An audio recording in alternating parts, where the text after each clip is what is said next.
গুজরাটি আলুর দম দেখতেও যেমন সুন্দর, খেতেও কিন্তু অসাধারণ। বানিয়ে ফেলুন খুব সহজে, মাত্র 10 মিনিটে। বেশি না বকে রেসিপিটা শুরু করা যাক। তো এখানে আমি আলুর দম বানানোর জন্য ধনেপাতা কুচি, টমেটো কুচি আর কারি পাতা আর দেখো এইরকম করে কিন্তু আমি আলু কেটে নিয়েছি। রান্নাটা কিন্তু দিদি করছিল, আমি কিন্তু শিখছিলাম। ভাবলাম তোমাদের সঙ্গেও এই রেসিপিটা শেয়ার করি।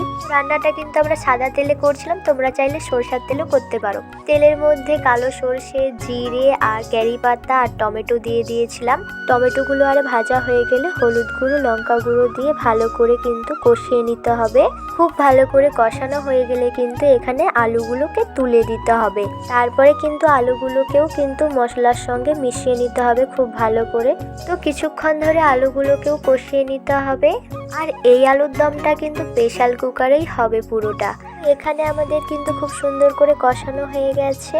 আর এখানে কিন্তু কিছুটা গরম মশলা ছড়িয়ে দিয়েছিলাম। গরম মশলা দেওয়ার পরে কিন্তু আমরা এখানে ধনেপাতাটাও দিয়ে দিলাম। সমস্ত উপকরণগুলোকে খুব সুন্দর করে মিশিয়ে নিতে হবে।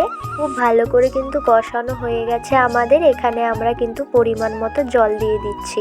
আর হ্যাঁ, আলুর সাইজটা কিন্তু তোমরা এইভাবেও কাটতে পারো বা গোল গোল করেও কিন্তু কাটতে পারো। তোমাদের যেটা ভালো লাগে সেইভাবেই কিন্তু আলুগুলো কেটে নিও। এখানে পরিমাণ মতো আমরা লবণ ব্যবহার করেছি আর কিছুটা চিনি। তোমরা চাইলে চিনিটা নাও দিতে পারো।